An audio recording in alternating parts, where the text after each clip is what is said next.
Selamat pagi Ibu. Pagi. Apa kabar? Alhamdulillah baik. Alhamdulillah baik Bu ya. Hari ini kita akan pelatihan tentang koperasi Bu ya. Dasar-dasar koperasi untuk mengurus koperasi dan yang berkaitan dengan administrasi koperasi. Sebelumnya perkenalkan saya dulu, nama saya Ninawati. Saya lulusan S1 Ekonomi Manajemen dari Universitas Lambung Mangkurat Banjarmasin.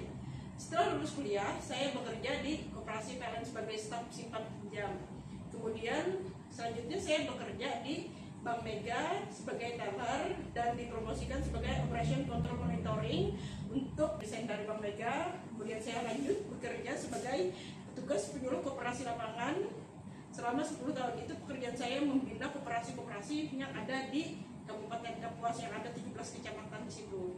Kemudian saya juga saat ini saya bekerja sebagai ASN di Dinas Pemberdayaan Masyarakat dan Desa Provinsi Kalimantan Tengah di bidang pemberdayaan ekonomi dan investasi desa. Itu yang berkaitan dengan BUMDes dan Koperasi Merah Putih.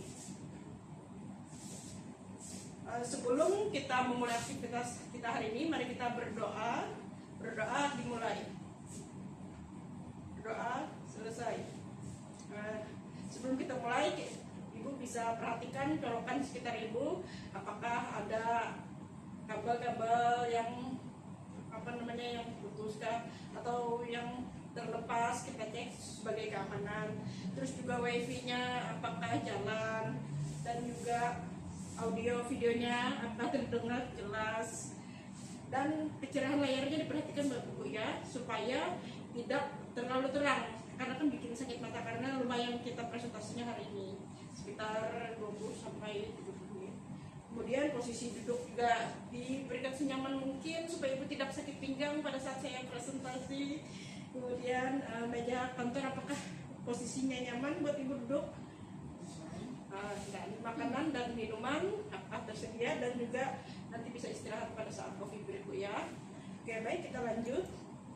Selanjutnya untuk tata tertib pelatihan kita hari ini, dimohon hadir tepat waktu, mengisi daftar hadir. Sudah Bu ya, mengisi daftar hadir. Kemudian mematikan nada dari telepon genggam di ruang pelatihan. Dilarang menerima telepon di ruang pelatihan Bu ya. Kemudian dilarang meninggalkan ruang pelatihan tanpa izin panitia. Mengikuti pelatihan dengan aktif dan tertib, dan mengisi jawaban pretest dan post-test pelatihan nanti akan saya kasih ke Ibu.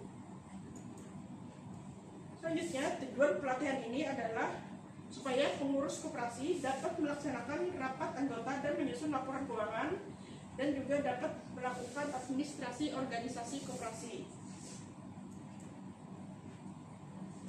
Jadi selanjutnya saya kasih pretest Bu ya. Pretestnya ada 5 pertanyaan, sudah saya kasih ke Ibu, sudah dijawab Ibu? Sudah. Ya. Oke baik, ini pretest ini untuk mengetahui sejauh mana Ibu memahami koperasi sebelum kita memulai pelatihan ini. Oke, kita lanjut Bu ya, materi selanjutnya. Pengertian koperasi. Nah, sebelum kita lanjut ke pengertian koperasi, apa yang Ibu ketahui tentang koperasi ini? Sejauh yang saya tahu kan, saya masih awam ya Bu ya mengenai koperasi ini. Tapi sejauh yang saya tahu koperasi ini tempat orang simpan pinjam. Jadi di mana nyimpan uang dan pinjam uang. Untuk selebihnya saya kurang tahu. Oke baik. Jadi koperasi ini adalah, benar kata Ibu, salah satu usahanya adalah simpan pinjam, itu salah satu bentuk usaha koperasi. Jadi kita lanjut aja Bu ya supaya lebih jelas tentang pengertian koperasi. Jadi menurut Undang-Undang Nomor 25 Tahun 1992, koperasi adalah badan usaha yang beranggotakan orang seorang atau badan hukum koperasi dengan melandaskan kegiatannya berdasarkan prinsip koperasi sekaligus gerakan ekonomi rakyat yang berdasarkan atas asas kekeluargaan. Jadi untuk membentuk koperasi itu minimal 20 orang Bu. Jadi kalau misalnya 20 orang ini punya keinginan yang sama, ibaratnya usaha bersama untuk menghasilkan keuntungan seperti itu, menghasilkan, dan keuntungannya itu dibagikan kepada anggota koperasi. Usahanya itu tidak hanya simpan pinjam, boleh toko, boleh misalnya jualan pulsa atau jualan sembako, dan nanti pada akhir tahun keuntungannya itu dibagikan untuk anggota sesuai dengan kontribusinya. Siapa yang paling banyak menyimpan, siapa yang paling banyak meminjam, siapa yang paling banyak berkontribusi ke koperasi, itu nanti yang akan paling banyak mendapatkan SAO gitu Bu. administrasi koperasi, kita masuk ke administrasi organisasi koperasi Bu ya.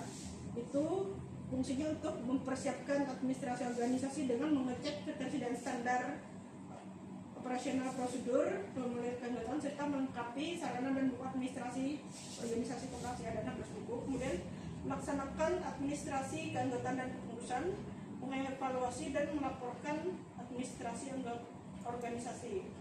Langkah awal penataan yaitu persiapan administrasi di awal dengan mengidentifikasi regulasi seperti anggaran dasar dan anggaran rumah tangga dan SOP administrasi yang berlaku di koperasi.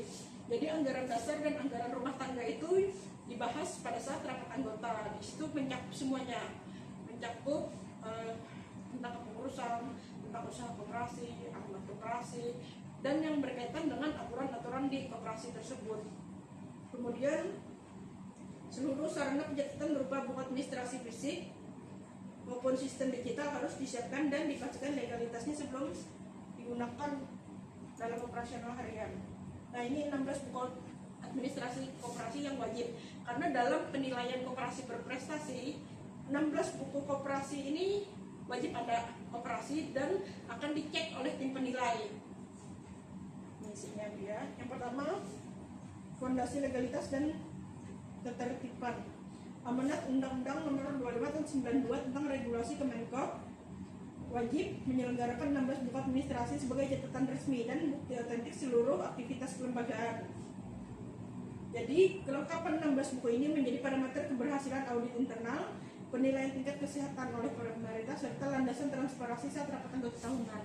Jadi, dengan 16 buku ini kita mengetahui tentang bagaimana pengurus koperasi menjalankan koperasi seperti itu. Ini akan saya jabarkan apa aja buku 16 tersebut.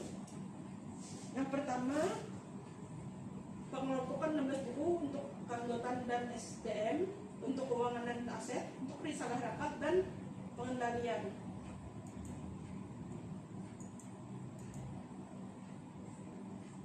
Yang pertama, ini ada 2 buku untuk pencatatan keanggotaan. Yang pertama, buku daftar anggota, itu diisi semua anggota, dan anggota harus tanda tangan di tersebut. Misalnya koperasi itu memiliki 20 anggota, jadi semua anggota harus terisi datanya di buku daftar anggota dan harus bertanda tangan di situ sebagai resmi dia sebagai anggota koperasi, seperti itu. Kemudian buku daftar pengurus, semua pengurus yang pernah jadi pengurus koperasi harus diisi juga datanya, begitu ada pergantian atau ada penambahan pengurus itu, atau pengurus yang berhenti, semua harus diisi.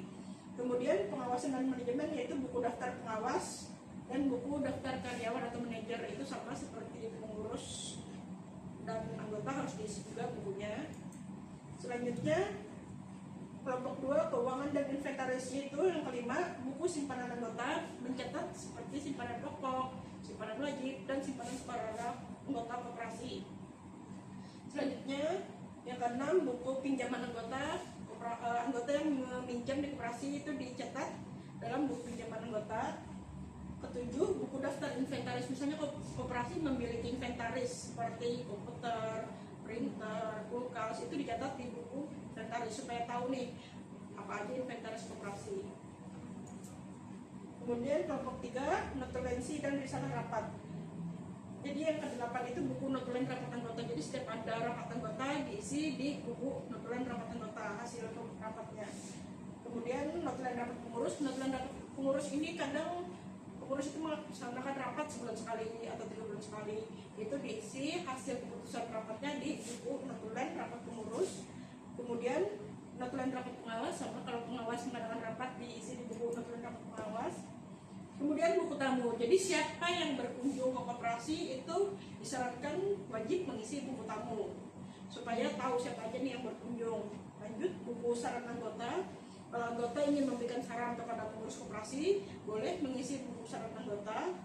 Kemudian buku saran pengawas mau memberikan saran kepada pengurus koperasi, boleh mengisi buku saran pengawas.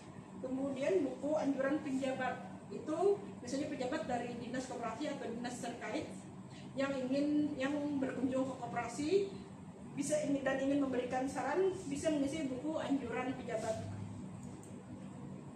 Yang ke-15, kelengkapan penutup pembukuan, yaitu buku catatan kejadian penting. Ini mencatat peristiwa khusus di luar operasional seperti force majeure, penggantian pengurus mendadak, atau perubahan ADRT. Jadi setiap ada kejadian penting, misalnya kayak gempa bumi, itu kan force majeure kan, itu bisa diisi di buku catatan kejadian penting.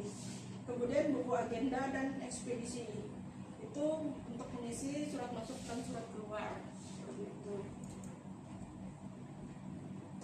Materi pengelolaan 16 buku koperasi tadi sudah. Perlindungan hukum manfaat utama tertib administrasi, yaitu pelindungan hukum dan legalitas, menjadi alat berpisah dalam verifikasi status badan hukum dan penyelamatan aset koperasi. Itu kayak inventaris tadi ya. Jadi kan kalau terkait semua anggota tahu kalau koperasi itu punya inventaris yang ada di koperasi itu apa aja. Terus penilaian tingkat kesehatan, memenuhi standar evaluasi akreditasi dan kesehatan koperasi oleh Dinas Koperasi dan Muhammadiyah. Karena sepengalaman saya sebagai penyuluh koperasi, saya sering mendampingi para pejabat untuk menilai koperasi berprestasi. 16 buku koperasi ini dicek biasanya apakah buku daftar anggota sudah ditandatangani oleh seluruh anggota, bagaimana simpanan pokoknya, apa-apa yang menjadi yang di dalam buku tersebut itu dicek oleh pejabat dinas koperasi, dan itu salah satu indikator penilaian dalam koperasi berprestasi. Kemudian meningkatkan kepercayaan anggota, menguatkan transparansi tata kelola sehingga mendorong rasa memiliki dan partisipasi modal. Jadi itu supaya adanya keterbukaan dari pengurus koperasi kepada anggota koperasi. Oh, maaf Bu, Ya, berarti ini koperasi ini punya buku simpanan juga ya, kayak kita nabung di bank. iya. Jadi biasanya anggota itu, tapi tergantung koperasinya sih, yang pasti bendahara akan mencatat seluruh simpanan maupun pinjaman yang ada di koperasi. Tapi ada beberapa koperasi yang memberikan buku simpanan tersebut juga ke anggota, jadi tergantung koperasinya. Kalau saran saya sih sebenarnya harusnya ada ya, supaya anggota nih tahu berapa sudah simpananku di koperasi, seperti itu kan. Cuman kan mungkin itu bisa disarankan nanti pada saat rapat anggota. Kalau bisa biar buku kecil gitu aja, supaya anggota tuh tahu berapa sudah simpanannya atau pinjamannya di koperasi, seperti itu. Dan untuk tadi kan Ibu ada menjelaskan mengenai simpanan wajib dan simpanan pokok ya, Ya. di awal. Apakah simpanan wajib dan simpanan pokok itu kita sebagai penyimpan, orang yang menyimpan uang di koperasi itu dapat bunga? Nah, untuk simpanan itu tidak dapat bunga, tapi itu sebagai modal untuk koperasi menjalankan usaha, tapi mendapatkan SAU. Kalau bunga tiap bulan itu seperti di bank itu tidak, tapi akan mendapatkan SAU yang akan dibagikan pada saat akhir tahun. Tergantung banyaknya ibu menyimpan. Kalau misalnya simpanan pokok dan simpanan wajib kan itu sudah ditentukan ya nilainya. Misalnya simpanan pokok 100.000 di awal pada saat daftar, simpanan wajib 20.000 sebulan setiap bulan. Nah, kalau ibu punya uang lebih, misalnya ada uang mau nabung di koperasi tiap bulan ya 100, 200 berapa, itu bisa disimpan di simpanan sukarela namanya. Dan simpanan sukarela ini boleh diambil kapan saja, tidak harus menunggu berhenti jadi anggota koperasi. Kalau simpanan pokok dan simpanan wajib itu kalau berhenti menjadi anggota koperasi baru boleh diambil, tapi simpanan sukarela itu bebas, boleh diambil kapan saja. Nah, makanya kan tadi saya bilang semakin banyak menyimpan, maka akan semakin banyak SAU-nya dibandingkan teman-temannya yang sedikit simpanannya, seperti itu. SAU itu sudah setahun sekali dibagikannya. Tapi kadang ada koperasi yang ada lagi namanya tabungan koperasi. Kadang ada koperasi yang memberikan bunga kepada anggota yang menabung di koperasi. Ada yang seperti contohnya koperasi KLN. Dia memberikan bunga berapa persen gitu untuk anggota koperasi yang menyimpan tabungan di koperasi, karena kan dengan banyaknya modal koperasi nih, dia bisa menyalurkan lagi untuk usaha, bisa buat usaha toko, kan modal koperasi juga nih buat usaha toko, bersimpan pinjam, ataupun pengadaan barang dan jasa. Kayak PLN kan koperasinya itu untuk pengadaan barang dan jasa, misalnya kayak ATK dan lain-lain seperti itu. Jadi koperasi yang memegang pengadaan barang dan jasa itu kalau di koperasi KLN. Mana lanjut Bu? Kesimpulannya, dari administrasi organisasi koperasi ini, adalah sistem kelola pencatatan dan pengarsipan seluruh kegiatan operasional koperasi. Kemudian fondasi keberhasilan koperasi. Jadi dengan adanya pencatatan yang baik, kita bisa menilai bahwa pengurus itu berhasil mengelola koperasi dengan baik. Selanjutnya terdiri dari 3 pilar utama: administrasi keanggotaan, administrasi kelengkapan, dan administrasi keuangan maupun usaha. Selanjutnya pendorong transparansi dan akuntabilitas koperasi. Dasar pengambilan keputusan. Jadi dengan kelengkapan administrasi koperasi itu bisa sebagai dasar pengambilan keputusan pada saat rapat anggota nantinya. Kesimpulan singkatnya, administrasi koperasi bukan sekedar rutinitas catat mencatat, melainkan instrumen strategis untuk menjaga kepercayaan anggota, menjamin transparansi, dan memastikan keberlanjutan usaha koperasi. Itu Bu ya. Gimana, ada yang ingin tanyakan lagi tentang koperasi Bu? Cukup sih. Gitu ya. Sekarang kita lanjut ke post-test. Saya akan memberikan pertanyaan lagi ke Ibu. Berdisi Bu ya. Sudah? Ya.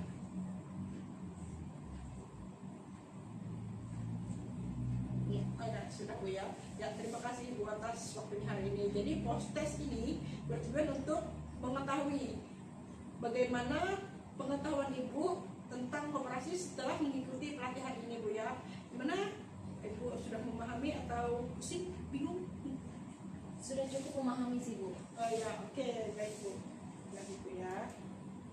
Nah, kemudian saya minta tolong feedbacknya Bu ya. Gimana feedback Ibu pada pelatihan hari ini? Sebelumnya saya sangat bersyukur mengikuti pelatihan koperasi ini, karena sebelumnya yang saya tahu koperasi itu hanya sebatas simpan pinjam. Namun dengan adanya pelatihan ini saya mengetahui lebih jelas lagi ada usaha koperasi, ada jenis-jenis koperasi, ada pembukuan yang harus disiapkan juga sebagai anggota koperasi. Jadi dengan adanya pelatihan ini menambah ilmu dan pengetahuan juga. Oke, terima kasih Bu ya. Aplaus untuk kita semua. Ya, baik, terima kasih atas waktunya. Sekian presentasi dari saya. Salah hilaf mohon dimaafkan Bu ya. Terima kasih. Assalamualaikum warahmatullahi wabarakatuh. Waalaikumsalam.